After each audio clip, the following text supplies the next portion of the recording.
Judge Roy Moore loses to Doug Jones by 0.5%.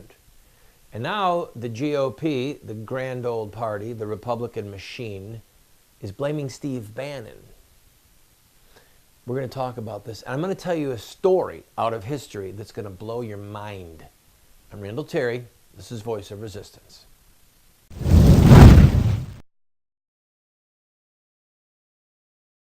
Welcome to the program, friend.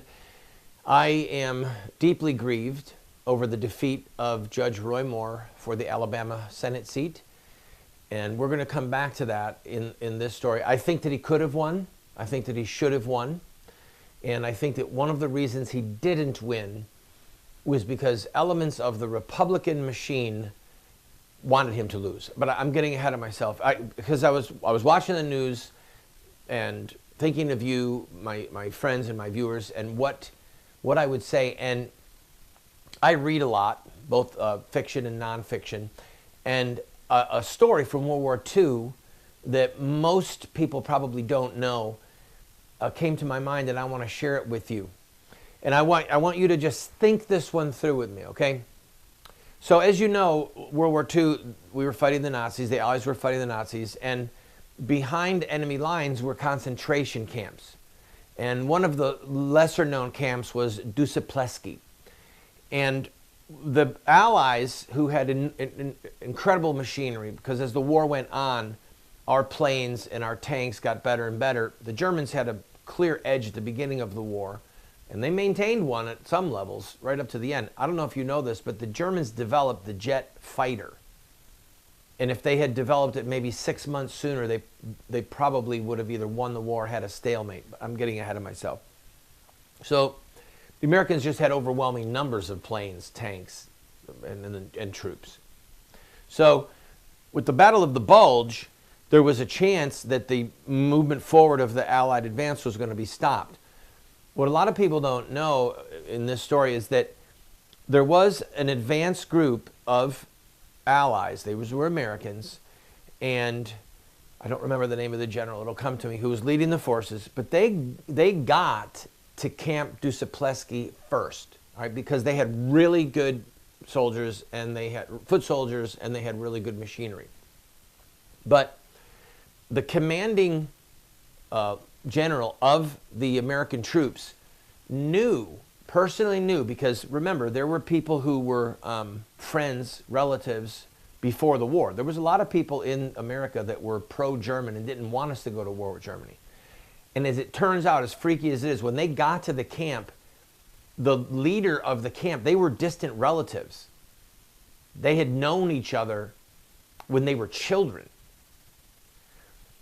And so they parlayed, and as it came out, when they were beginning to discuss, because they had the concentration camp, they had Jews there, they had gypsies, they had all kinds of Christian prisoners. And long story short is that the leader of the concentration camp was able to convince the leader of the American troops to park there and to not use force and to shut up shop. And it gets even sicker because there was so much money being made in the concentration camp. You have to remember something, that the concentration camps, besides being extermination camps, some of them were far more of a work camp. And they were making armaments. They were making things that were for the war. They were making clothing items, right? And there was a lot of gold. They would take the gold fillings and gold items from the various victims that were brought to Duszepleski, and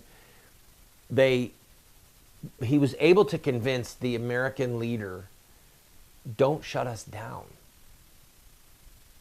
I'll cut you in on it. And so they literally set up camp there. And the general for the Americans came and went. He literally would come and meet with the leader, the commandant of the camp. And they got involved in the smuggling, they got involved in the black market because there was a lot of money to be made. I mean, this happened, this should not be a surprise. This happened in the Civil War here in America. All right, this was, there's money to be made with war from Gone with the Wind. There's money to be made. So they literally set up camp and allowed the concentration camp to keep going. They looked the other way while the Jews were being killed. And I've got to take a break. All right, hold on. I've got to take a break. Don't go away. This story is going to blow your mind. Please stay with me.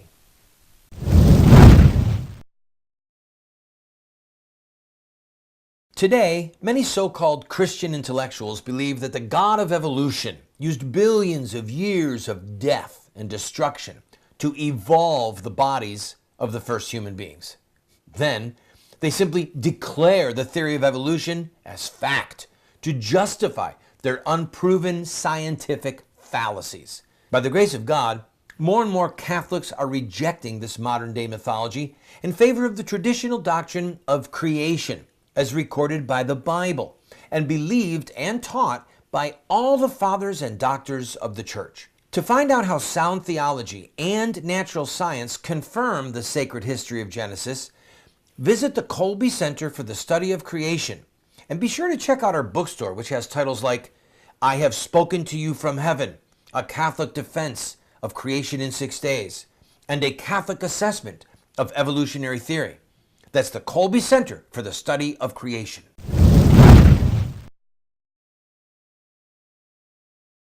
Welcome back, friend.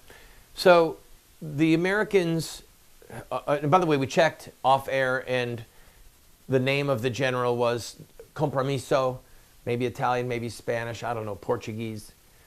So he's now working with the Nazi commandant because there's a money flow. There's stuff being made in the concentration camp, there's money to be made, and they're selling things on the black market. You have to remember that there were certain plants in Germany. For those who think this is bizarre, there were plants in Germany that were deliberately not bombed because of American money interests that had financial stakes in those plants.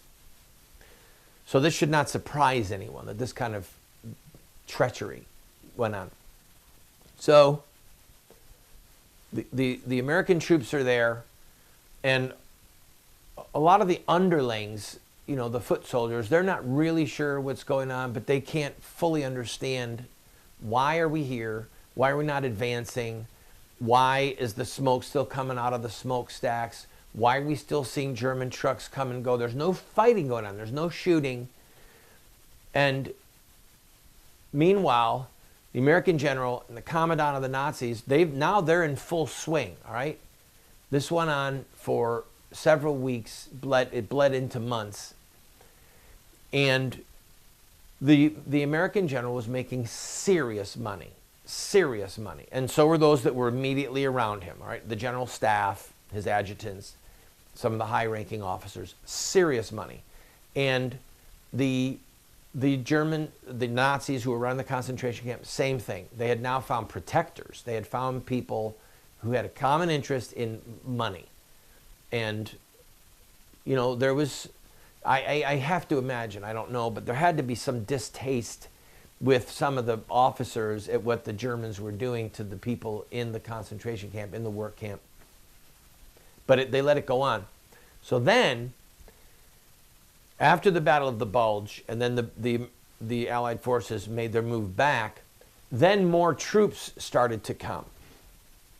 And as the troops approached Camp Dusopleski, I'm sorry, I always say it wrong, Dusopleteski, as the Allies advanced, the Americans who were there at the concentration camp, at the work camp, with General Compromiso, they actually allowed the Germans to regroup behind the line and to fight the Americans and the Allies. And the first wave was repulsed. The Americans lost the battle, an enormous expenditure of blood and treasure. And they lost, and the camp was still running.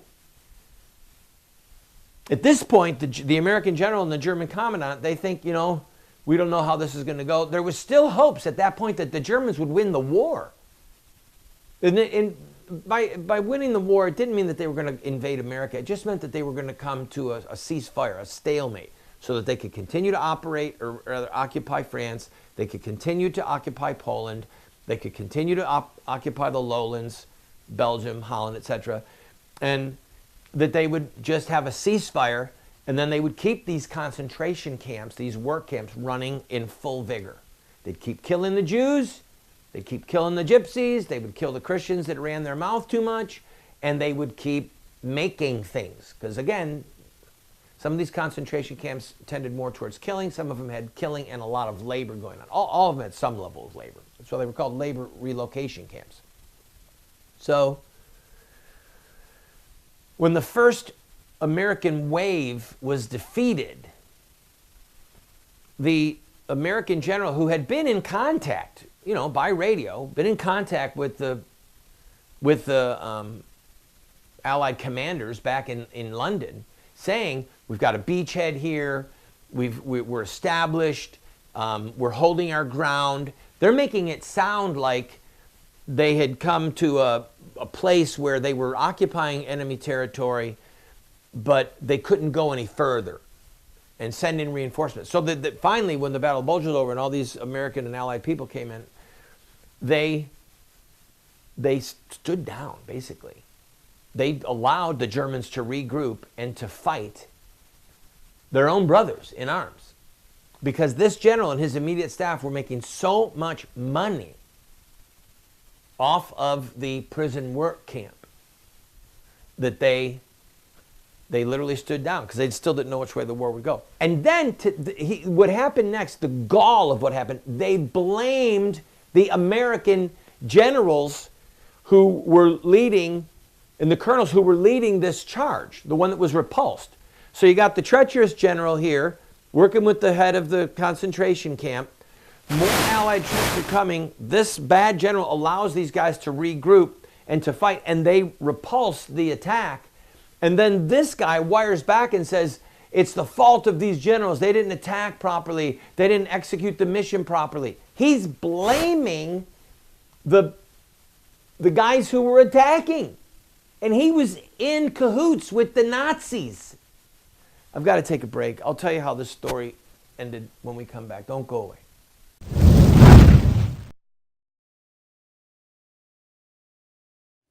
Have Muslim terrorists hijacked the peaceful religion of Islam? Or is there more to the story? The answer lies in the life of one man, Muhammad, the founder of Islam. Muslim terrorists see themselves inside a 1,400-year-old story, a narrative that focuses on specific events in the life of Muhammad. We are going to look at Muhammad's life using their most sacred literature. We will look at Muhammad at the Battle of Badr. We'll see him deal with those who mock him. We'll see the times when he used deception. We'll witness Muhammad's anti-Semitism. And yes, we will discuss Muhammad and his teachings concerning sex, slavery, and jihad. Friend, if you want to understand Islamic terrorism, get this series today.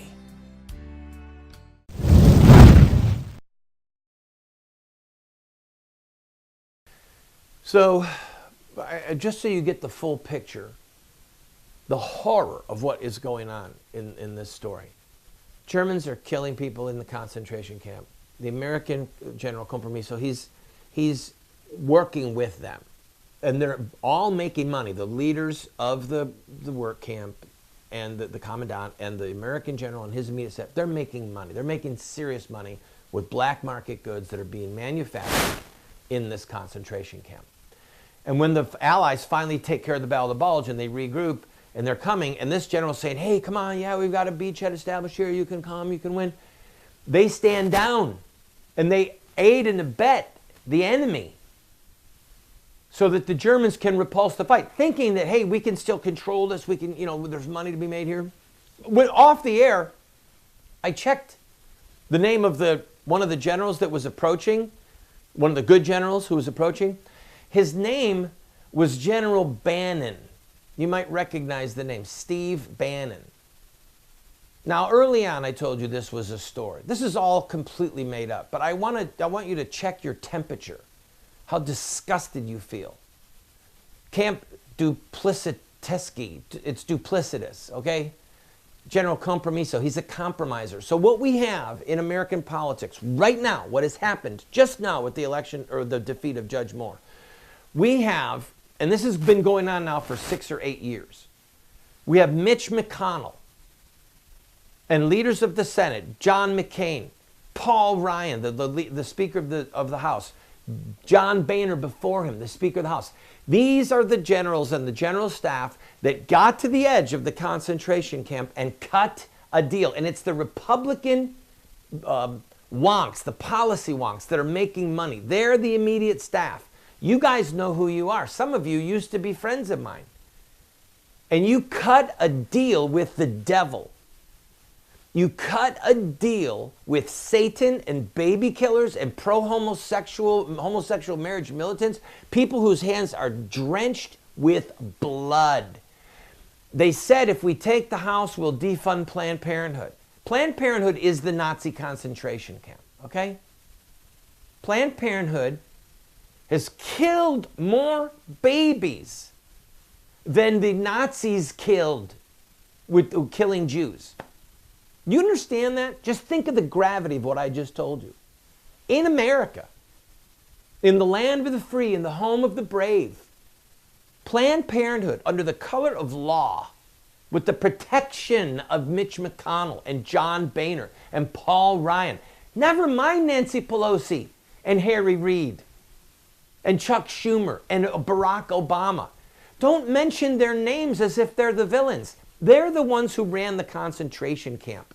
They're the ones who were the baby killers. They're the commandants, okay? They're the ones controlling the machinery that kills the Jews and makes the money. And up comes Mitch McConnell. Up comes Paul Ryan, John Boehner. Up comes John McCain, the treacherous.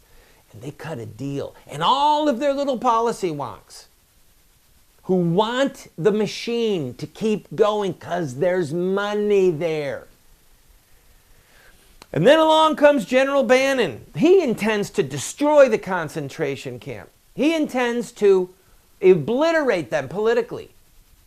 And the Mitch McConnells and the John Boehners go, whoa, whoa, whoa, whoa. We've got a vested interest in this machine continuing to run without a lot of disruption. And the Republican machinery, the policy wonks, the people who are the ones who run campaigns, the campaign consultants, the ones who write the press releases, and the campaign managers, they're a subclass making millions of dollars, okay?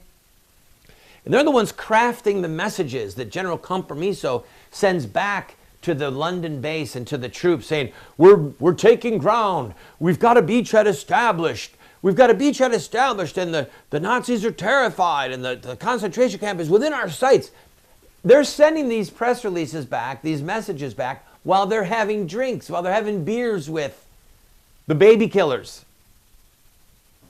while they're having beers and helping the people who want to destroy General Bannon. And so now the new narrative is that Bannon cost the Republicans the seat. It's Bannon's fault. It's the general's fault who came up. And when Mitch McConnell stood down and John Boehner and the leaders of the Republican establishment did everything in their power to establish a coalition with baby killers, okay, murderers. And then they want to blame Bannon. Then they want to say it's our fault, the people who are marching with Bannon, the people who want to destroy the Nazis, okay? I don't want a place at the table with Planned Parenthood. I want to see Planned Parenthood executives in prison, all right? Baby killing is a crime against God. It is murder. I don't want a place at the table with Planned Parenthood. I want their table destroyed and turned into firewood. And I want Planned Parenthood obliterated from the face of the earth. Just like the Nazis were obliterated from the face of the earth. That's the mission. And General Compromiso, Mitch McConnell, John Boehner, all these people, and the Republican policy wonks and the people that are making money off of campaigns. Friends, they're the ones who are the collaborators with the Nazis. They are collaborating because they want the status quo, because there's money. And there's money to be made while they fake us out about their big attack on Camp Duplicitus. I'll take a break. I'll be right back.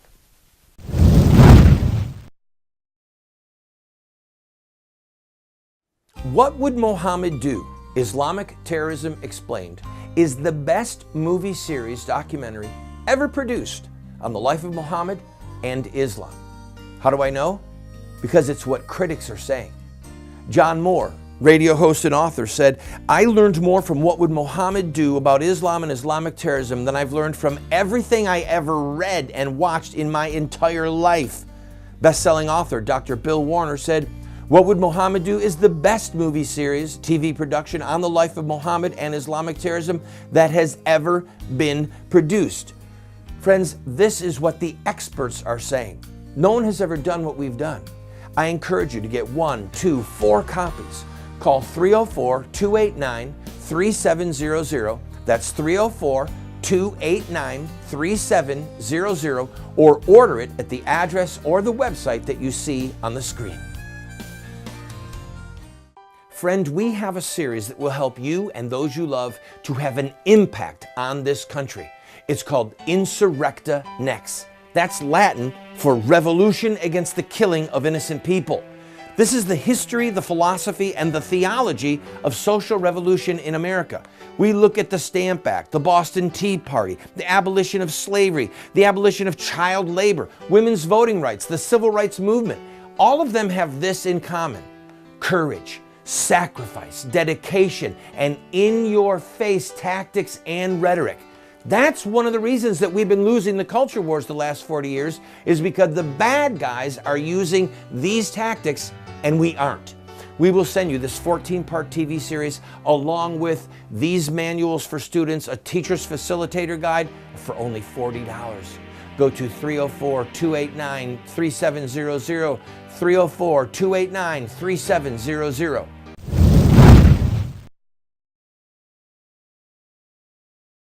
It doesn't matter what you think about Judge Moore. It doesn't matter what I think about him. What I can tell you is that this election was about policy and principle. They would have come after Judge Moore with everything they had, no matter what. Like they've come after everyone in these special elections since the election of President Trump. And the baby killers, the Democrat machine and the baby killers that are the political consultants on both sides of the political spectrum, Democrat and Republican, they hate Judge Moore because he's a man of principle, because of what he stood for with the 10 Commandments, what he stood for against homosexual marriage. They hate him. And what Donald Trump did was he took down a cartel and a dynasty. He took down the Clinton cartel and he took down the Bush dynasty. And in so doing, he all but bankrupted certain players, or at least he put them into political exile. Okay? There was a stable of people, a massive brigade of political moneyed people, the consultants, the campaign managers, the press writers, the media specialists, who were salivating to have Jeb Bush or one of the establishment guys in office because it meant money for them. Trump took that all away, and he kept a list of who betrayed him, who fought against him. And now these people are out in the cold. And so what they needed was this. They needed this. And they're not able to send out fundraising letters. The Democrats are raising a ton of money against Trump and against Moore. But the Republican insiders in D.C., they can't mail to their donor base and say, send us money to stop Donald Trump. Their donors won't give. So they're going to really rich, moneyed people who hate Trump, and they're saying, I need you to write me a $100,000 check. I need a $500,000 check. I need $1 million check, so that we can do everything in our power to help the Democrats stop Trump and get things back to the way they were, get the concentration camp running with the approval of the American general. That's what this is about, people.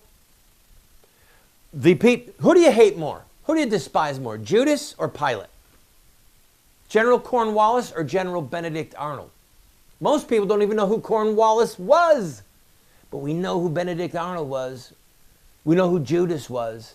And it's the Judases, friends, that are in charge of a big portion of the Republican establishment and all of their adjutants and all of their officers and all of their fundraisers and all their managers and all their hangers-on. It's about money, not about life and liberty and justice and principle.